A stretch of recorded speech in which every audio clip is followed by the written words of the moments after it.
welcome back, guys, to another episode of the Gameday Squad Footy Show. I'm your host, Cal, and today I've got Tom. How you going, Tom? Mate, I'm really good, man. I've been looking forward to this show since Friday night, and I think you know why. I just want to get into it, hey? The Swans fan in him, he is up and about, loves Buddy Franklin. We are without Kerm, as you can see today. Kerm is unwell, so everyone here sends his our regards to him, hoping he's getting better soon. But we're going to break down round 2 of the AFL fantasy season. But before we do that, Tom, Gameday Squad launched last night. Our platform for the AFL and the NRL is now finally live. If you're joining us for the first time, jump over to GameDaySquad.com.au. Go check it out. Your starter packs are there waiting for you. We're really keen to revolutionise fantasy sport, so keen for everyone to give us some feedback on what they think so far. So it is our beta launch, so there's a couple of things you have to just be mindful of. We will be pushing lots of updates and stuff soon. And then, of course, our fantasy season starts in a few weeks' time. So we can't wait to get into that. How have you found it? You've jumped on, opened some packs? Mate, I've actually saved my starting packs. I haven't done it yet. I sort of wanted it to be a surprise, so I'm really excited to get in there and see who I can get. Hopefully, can get a couple fantasy studs, some of the people we've been talking about over the past couple of weeks, but, you know, it's all going to come up to luck and who I can pull, so I can't wait to do that. Absolutely, and I think we're going to have a special video coming out of that because Tom has somehow been able to restrain himself from not jumping on and opening all his packs. I couldn't restrain myself. I opened some, but I'll jump back on with you and we'll open a few more a bit later on. But we're here because we're here to break down the round 2 of the AFL season, the fantasy. That's what we're here about, Gameday Squad. We're going to put our fantasy hats on and we're going to have a look through. But we're going to start with right and wrong. Tom, do you want to kick us off? What did you get right and wrong for the weekend? You know what I got right. About Lance, a.k.a. Buddy Franklin. He was incredible on Friday night against the Geelong Cats. If you somehow missed it, he got to 1,000 career goals during the game, and he did this by kicking 4 goals throughout the contest. The scenes at the SCG were unprecedented. If you watched it, I think that quarter took something like an hour and 10 minutes to finish because they had to clear everyone off the oval. And, you know, watching it was so cool because I sort of came to the realization that this may never happen again, and I really appreciated the moment for what it was. It really sucked that I couldn't be there though. It was at home at the SCG. I was trying to get there, thought the weather was going to be terrible and there wasn't a chance for him to get it, but man, the weather held off. It was just meant to be. And look, I personally put him on the hot seat last week in the preview show. You did. Said, you know, Buddy Franklin didn't have a good round 1. He got shut out, and wow, did he respond in the only way he knew how. Just dominating, kicking some huge goals throughout the game. It's just a cracker game to watch. Swans did an awesome job against Geelong, and Buddy Franklin was a huge part of that. So that is what I got right this round. But I'll throw it over to you, mate. What did you get right? Yeah, that's a great one because you said he would bounce back. I was a little bit more skeptical. I was thinking he wouldn't get it to round 4. But what I got right, I went pretty hard, and we talked about this in the North Melbourne review show that we did. And I went hard, and I backed the strategy I took with fantasy with stacking Zeeble and Hall in the same back 6. So having 2 players together, same team, bit of a risk. You guys went one or the other. I think you both went Hall, but I added Zeeble in there as well. Right as it stands, after 2 rounds of footy, Hall's the second highest averages for defenders and Zeeble's the 6th. So having both of them in my team means that I've got 2 of the best 6 defenders in my team, paying massive dividends, and long may it continue. Yeah, mate, you're right. And we did identify that was going to be a strength of North Melbourne in fantasy this year, was their back line. And taking that stacking was such a smart decision because what a team to get it from. What'd you get wrong? What did I get wrong? Exciting. No one wants to hear what we get right. What'd you get wrong? You're not going to like this one, mate. So let me get into it. Predicting in the preseason that Port Adelaide are going to be a top 4 side this year or a lock. Now, if you told me that the Power would be 0-2 to start the season, I probably wouldn't have believed you. Looking at their schedule, yeah, they had a tough round in round 1 against the Brisbane Lions, but, you know, going to Hawthorn, I thought that was a very winnable game for them, and that just wasn't the case. Now, unfortunately, Port have been hit with the injury bug quite early in the season, but, you know, they're just not looking like the same powerhouse team as they were before. They've conceded 200 total points in 2 games, and they allowed Hawthorn to kick 19 goals against them. That is very uncharacteristic of Port Adelaide, especially if you compare it to last year. Their mentality honestly just needs to shift to the next man up. I know that they have had some injuries, already some reworks with the lineup, but you know, there's no excuses at the end of the day. You got to go out there and put your best foot forward, and that's what I've been wrong about so far. And again, I'll throw it over to you. I know that one's going to hurt a little bit, but Yeah, for those who don't know, I'm a massive Port fan. I actually had Port missing the top four, though. I didn't think we'd be this bad, but you I thought did. there's maybe a world where Ken Hinkley doesn't see out the end of the season. You never want to wish for a coach to lose his job, but tell you what, after that weekend's game, geez, I'm doing the review in studs and duds, so I'll keep a lot of it for there. Okay. What I got wrong was I had to add this in because we did our preview show and I had the Hawks finishing 18th. So I think I was wrong about them both on the season and Saturday night. But what I actually did, putting my fantasy hat on, what I got wrong, Connor Rozee for Port Adelaide. I really thought last year and the year before that, this guy was going to be an absolute stud. I was putting him in the Bailey Smith, Brayshaw type category, and he's been so far from that. He's been so disappointing. His last three games, the prelim was maybe the worst game I've seen him ever play, and I think probably the worst game ever of his life. I don't want to see another game if he has ever played worse of it. And then his last two GDS scores of 27 and 55, just not good enough for a young player that I really had high. So, no, I definitely got my Connor Rozee pick wrong. He's still 22, still plenty of time to turn it around. But yeah, there'd be a few other players I'd be putting in that sort of young GOAT category. Yeah, as you mentioned, age and also a bit of a rough start to the season as well. You think if they can get back in some form, then maybe his fantasy production will go up. But that's definitely one to watch because you're right. He is underperforming quite heavily right now. And guys, as Callum said at the start, Game Day Squad is officially live, our fantasy platform for NRL and AFL. We have the beta that we've just released. It's super exciting stuff, but if you're here watching the video, if you could please like the video, subscribe, push those post notifications on. We've got 2 AFL uploads every week, 2 NRL uploads, helping you get game day ready for fantasy. But Callum, you're going to head us into this next segment here. What have we got lined up? We've got studs and duds, Tom. We're going to look at every single game, break down, give you the studs and duds, all with our fantasy hat on. So normally we split this up and go 3 games each, but Kerm has, handed us the workload today, so we've got a few more teams. But Tom, you've got the first one. You've got that Carlton and Dogs game. Who's your studs? Who are your duds? Oh, mate, what a game it was, just quietly on a Thursday night. Ripping game. But my stud is Patrick Cripps. Love Thursday night footy. Patrick Cripps was dominant in this game. 35 disposals, 14 kicks, 21 handballs, 2 marks, 5 tackles, 2 goals, and 83% disposal efficiency, 12 score involvements, 23 contested possessions, and 28 centre bounce attendances. I could go on forever for the stats that he got in this one. He was just the best player on the field by far, and what a way to do it. He's the captain. He's bringing Carlton up with him. Awesome game. Shout outs to Sam Doherty and Adam Treloar as well. They had a ripping game in this one. Sam Doherty especially, what a story. We've said it all pre-season, and just to see him go out there and still be one of the best defenders in the league, unheard of, honestly. But my duds, awesome. I just wanted to point out that picking a dud in this game was hard. A lot of players played really well. It was a really good team game from both sides. Of course, Carlton got the edge in this one, but the Bulldogs came storming back at one point. They had an opportunity to win this game, but unfortunately, they just let it split.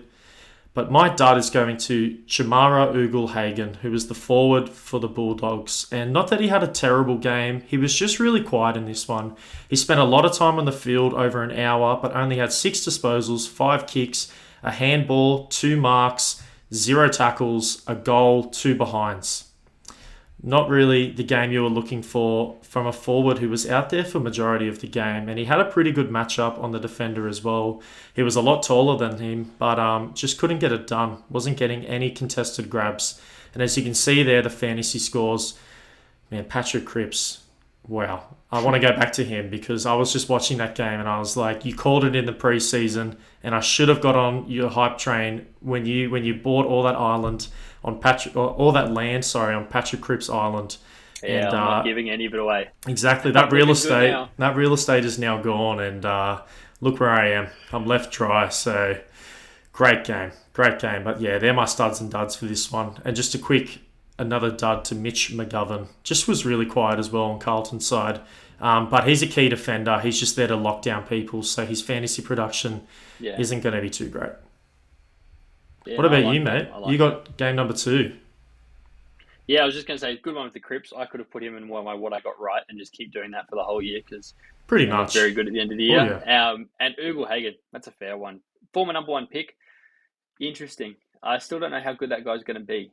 It's a really interesting sort of He's a year and a work in bit for him as a number progress. one Yeah. pick. So yeah, yeah. So you look at someone like Juan Francis come in as a number one pick, different roles, different things like that. But yeah, no, big watch this space for him. I had the second game, which of course was the game we had when we spoke about the Swans and the Cats. So pretty easy for this one for me. I could have given it to Buddy, but the real stud on the night and the real stud of the team is Isaac Heaney. Isaac Topped the game, Heaney. 132 game day squad points as a forward eligible player. How do you do that? He kicks 5 goals. Goals are worth 8 points in fantasy, game day squad fantasy. Get your 4 on top of a kick, and then bang, there's 60 points for you straight off the bat just for kicking 5 goals. So he was my stud of the game.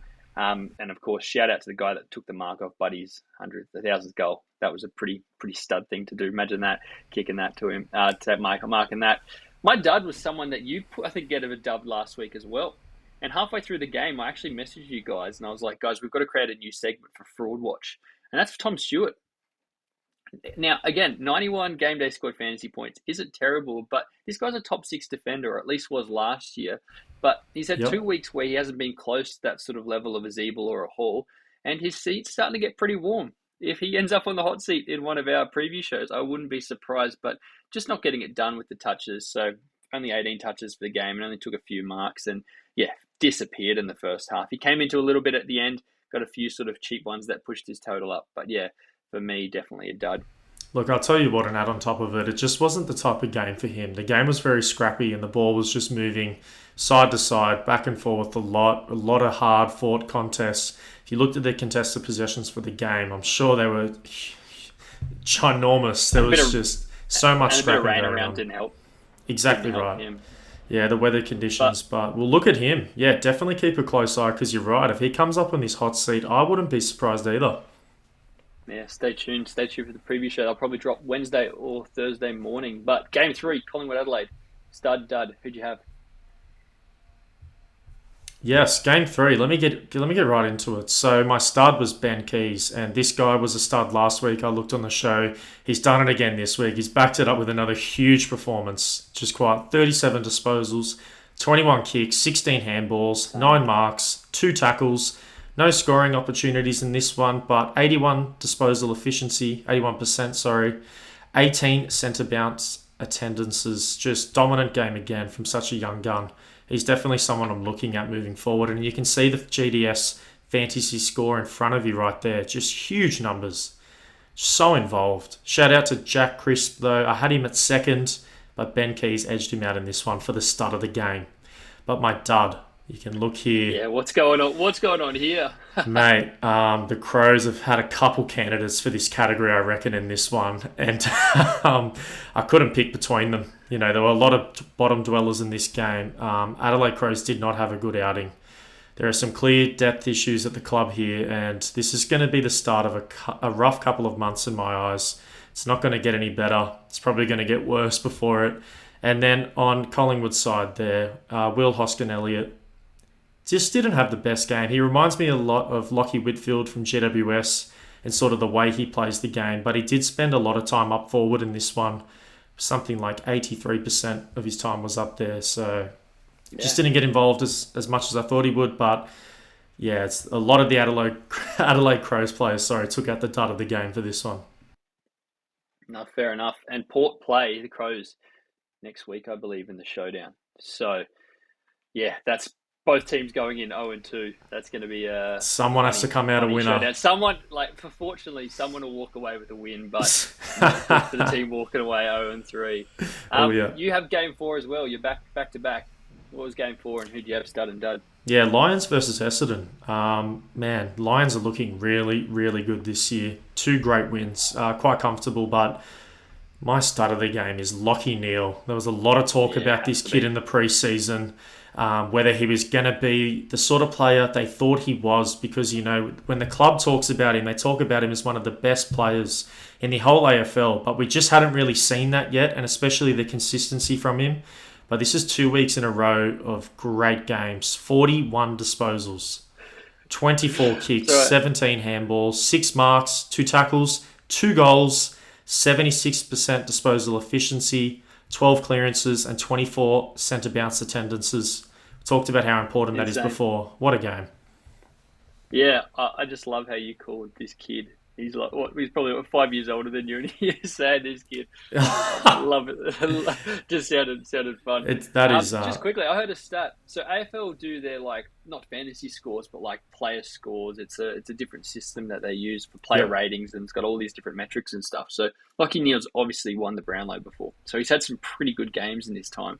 So his game on the weekend, this one against Essendon, was actually his highest ever AFL rating score, meaning he's never sort of had a higher score. So, yeah, and I watched the game almost start to finish, and he was dominant. When he came into it in the second half, he won the game. So, not just a great fantasy player, but also a very, very good player. So, no, that's a fair. I'm happy you went with him for your stud. Who'd you have as studs, though? I'll just do 2 more shout-outs for the studs. Darcy Parish, Kerm talks about him all the time. It's a shame he isn't here.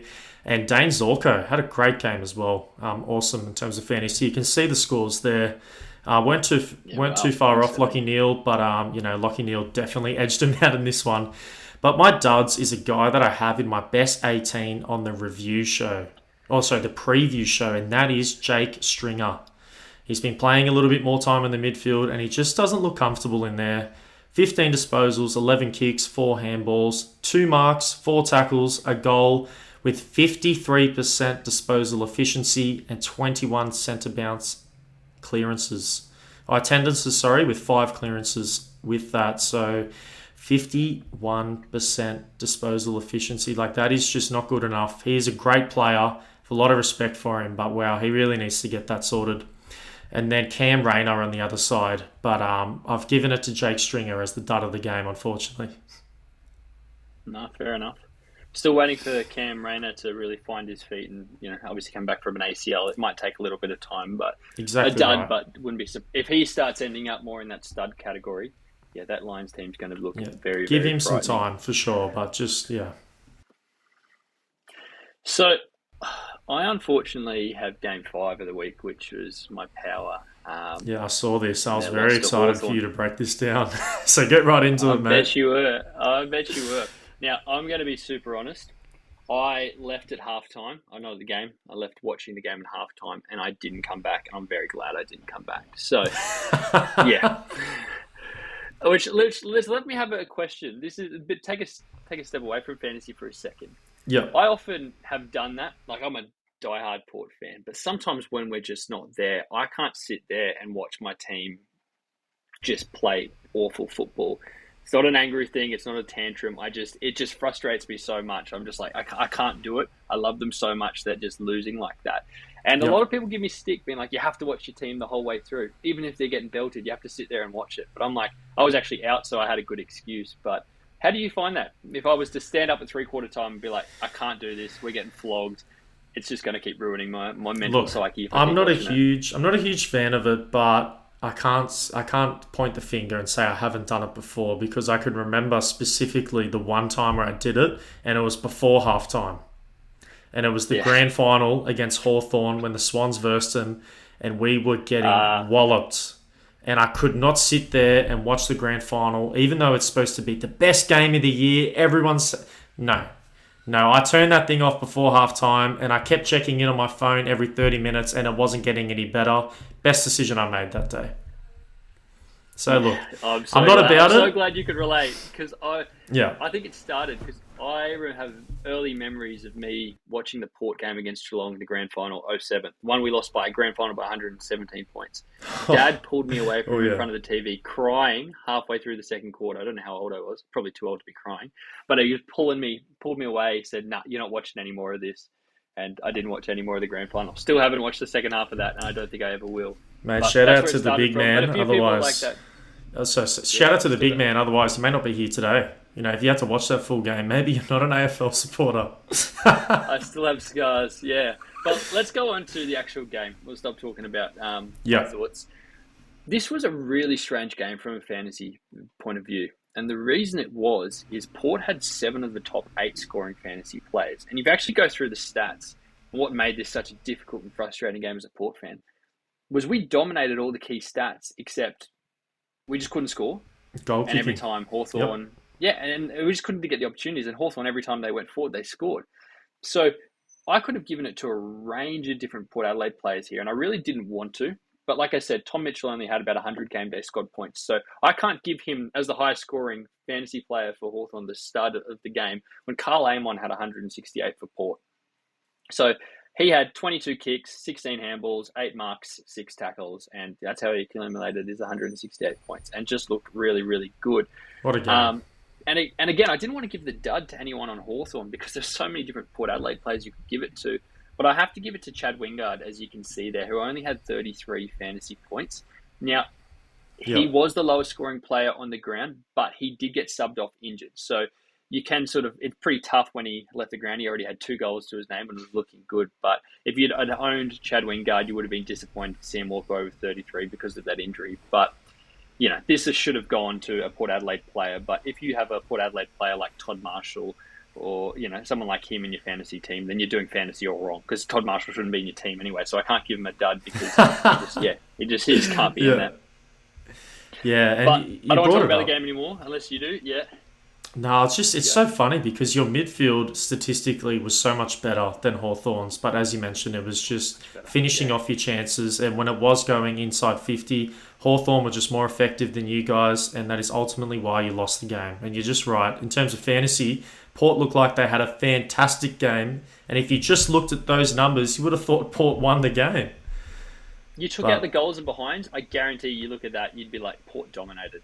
But exactly no, right. We were dominated. So I've had enough talking about them. Game 6, and I'm sad, Kerm would have been doing this game if he was here. He would have had to talk about his Suns having another loss. But they did play pretty well. I sort of stopped watching the Port one and started watching this one. But stud has to go to Tuke Miller. 170 points in Game Day Squad. Holy dooly, this guy's good. 6th highest total score for the year so far. And he's on track to be one of those MVPs at the end of the year. So he won our Game Day Squad MVP for 2021, and he's back on it. He looks really good. 24 kicks, 14 handballs, and is just an absolute set and forget type player when it looks like Jack Steele's starting to struggle a little bit. So, out of the big guys from last year, he's definitely the one you want. The dud, I've given it to someone that you love. So I'm going to say your guy, because I know in the preview show you kept saying, oh, this guy's your guy and this guy's your guy. But I'm going to give Bailey Fritsch as your guy, because I know how much you love him. But he was the worst scoring D on the field. He only had, 2 kicks, 3 handballs, 25 Game Day Squad points. Not his best game. He kicked 1 goal as well, but really, really poor. And that's the thing with Fritsch, is that he's completely dependent on how many goals he kicks per game to how effective he's going to be in terms of fantasy. And when he has a quiet game like this one, he doesn't get involved in the play a whole lot. He doesn't have a high kick count, handball count. There's not many other fantasy points coming from other categories other than the goals for him. So he's very goal dependent. And when he has a game like this, he's going to fall into the dud category quite a bit. Yeah, so he was my dud for that one. And sorry, Kerm. Sorry that your Suns had a loss. I know how it feels. We were upset. They're 1-1 though. They're better than Port, so he can at least say that. He can. Game 7. That's yours. I've got this one here, mate. Yep. So I've got North Melbourne versus West Coast in this one, and we spoke about these two teams, and the best player for me was Hugh Greenwood. He had 29 disposals, 18 kicks, 11 handballs, 2 marks, 10 tackles, double-digit tackles, which is huge, 0 scoring shots, 48% disposal efficiency, 15 centre bounce attendances, and 9 clearances with that. As you can see, there are 140 game day fantasy points in this game, but he didn't top Zeeble. And the reason I put him on top of Zeeble was just because of how dominant he was through the midfield. And I just want to point out again, 48% disposal efficiency. If he was more efficient in this game, he could have cracked like 160, 170 in this one. It's just unlucky he couldn't kick straight or couldn't find a target. But shout outs. Yeah. And shout outs to Jack Zeeble and Luke Shuey in this one. 2 great games there. You can see Zeeble score 154 fantasy points, top the game. Awesome stuff. But on the flip side, my duds. My dud goes to Todd Goldstein. And for a player, who's the starting ruckman, and we spoke about North Melbourne and how many ruckmans they like to play, this is their main one. This is the guy. 8 disposals, 3 kicks, 5 handballs, 1 mark, 1 tackle, zero scoring with 3 score involvements. Not a very good game. You can see the score there, 45 GDS fantasy points, and a close second, and maybe I should have given it to him. Just looking at it at face value right now is Jack Darling. 25 GDS fantasy points. Had an absolute stinker in this one. Yeah, he was no good, hey. Yeah, should have stayed out of the team, darling. Jeez, rough. Oh yeah. Salt in the wounds. Again, another reason I'm disappointed Kerm can't be here. Talking about how good Hugh Greenwood is. So, yeah, the old Suns guy that guy is. All right, and on to me. So actually, I have game 8. So I'm going to take us through the Richmond GWS game. So my stud, and by extension, I should say give Kerm his flowers here.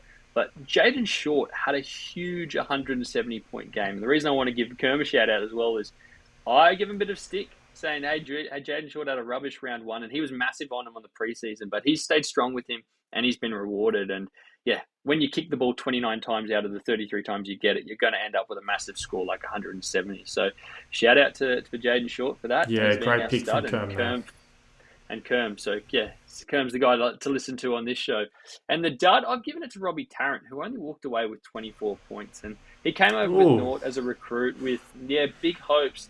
Looked like a massive get, but I didn't think things could get worse after his rubbish sort of 40 points in round 1, but they did, 24.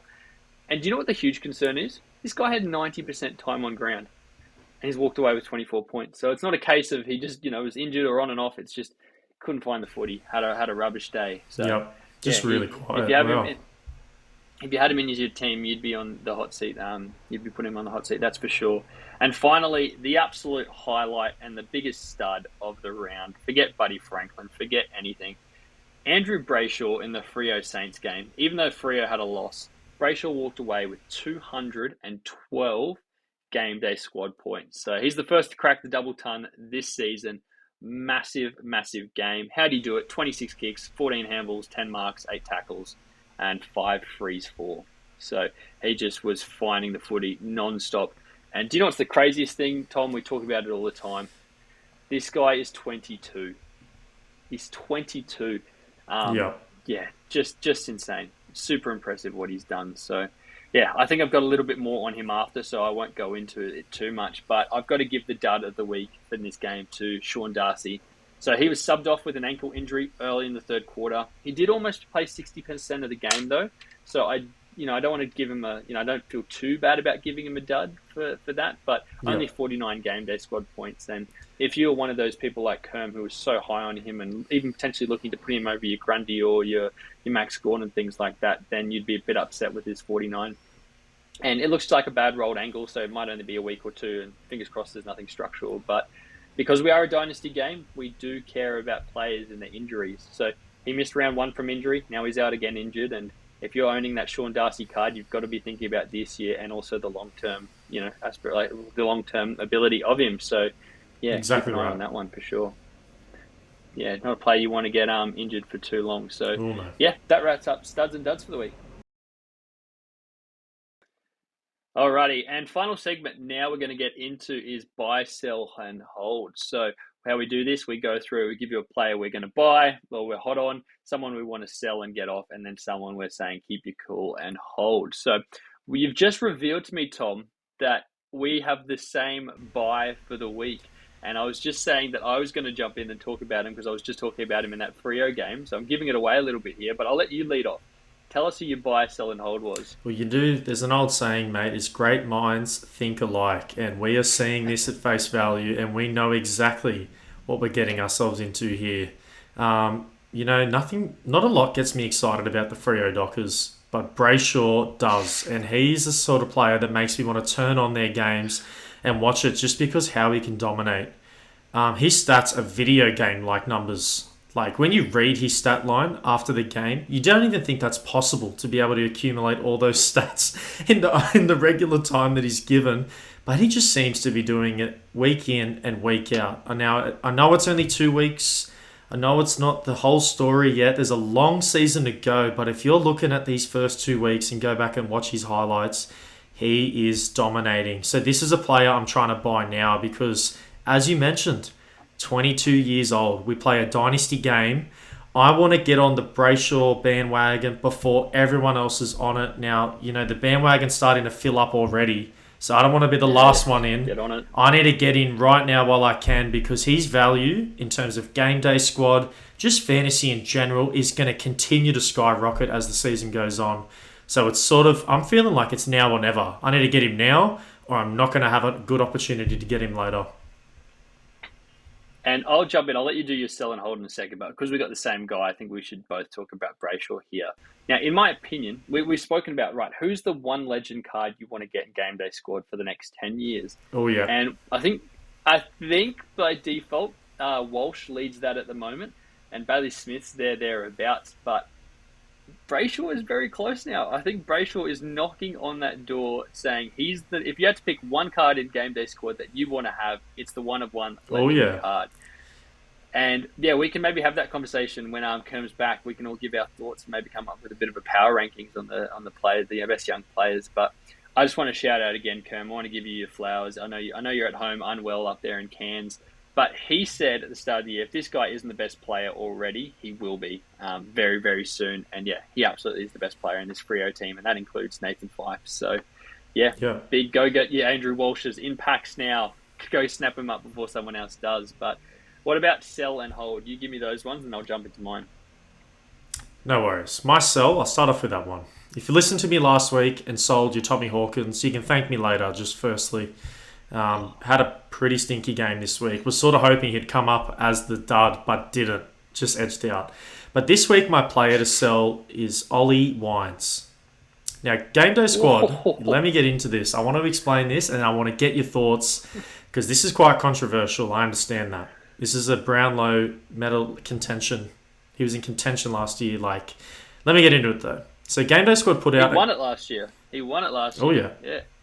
But he's in contention all season, there was no doubt that he was going to be top 3 as you watch the year go on. But Game Day Squad put out a great blog a month or two ago outlining the importance to team success and fantasy production.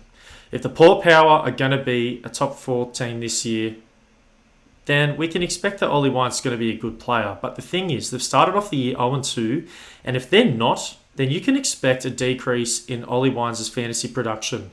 And he's not living up to his price tag of last year so far. Again, there's a long time left in this season. But so far, you'd say it's underwhelming. And I want to sell him now, whilst I can, because I want to get the premium in return for him, because he has such great name value and his historic performances are amazing. You look at last year, probably the best player in the AFL, won the Brownlow, earned it. If you're a believer that Port will turn this season around, then you may want to consider keeping him. But from what I've been watching this year, I'm not so sure they are the same team, and I'm getting out early whilst I can so I can get this premium price tag for him. Now, Callum, I know this is going to hurt. You told me there was a bomb coming. You told me there was something you had waiting. There it is. There's the bomb. So give me your thoughts on this. Am I being delusional, getting rid of a Brownlow medalist, or are you understanding the points that I'm making here? Nah, I hear your points. And if you never zigged when everyone zagged, then you're never going to do well in fantasy. You've got to back your beliefs. That's my big thing. If you believe in something, you go for it. Even if you get it wrong, you learn from it. And I can see the argument. Port Adelaide have got a few players doing well, and it's like, if you had to pick out of that Port Adelaide midfield, who would you have? I don't know. Ollie Wines would be the number one player I'd want in Game Day Squad, so I can hear it. Big name, get him, sell him. Maybe you go in, and if that funds a Brayshaw or something like that, it's a no-brainer. But yeah, I would put him in the hold category for now. I want to see it, and I hope he comes back to bite you. But no, I understand it. It's more just the value that I'm getting for him right now will still be full price. It's only been 2 rounds. No one's panicking yet. But if I identify an issue early and can get full price for him, then that for me is a no-brainer, because then I can flip that, as you said, into maybe a stud for later on, maybe a dynasty stud. But let me get into my hold. And my hold this week is Marcus Bontempelli. His play this year has not been amazing. It's been good. Let's just say that. For his standard, I really regard him as one of the best players in the AFL. Hasn't sort of been translating to fantasy as of yet. But the Bulldogs have drawn a really tough draw to start off the year. And I'm not concerned about a fall off in performance in the slightest. They've lost their first two games against the Melbourne Demons, who were the premiers from last year, won it all, won the flag, and the Carlton Football Club, who, as we mentioned, were dominant on Thursday, had a fantastic game. But in both of these games they lost, they showed fight throughout the contest and had opportunities to win it in both. As the season progresses, the Western Bulldogs' draw will get a lot easier in their schedule, and I see their fantasy production should start to see some significant increases all around the ground, but most importantly for Marcus Bontempelli. So he's a player I'm not stressing about yet. I'm holding on to him because I still believe he'll be a top 5 centre this year in AFL fantasy. Yeah, fair enough.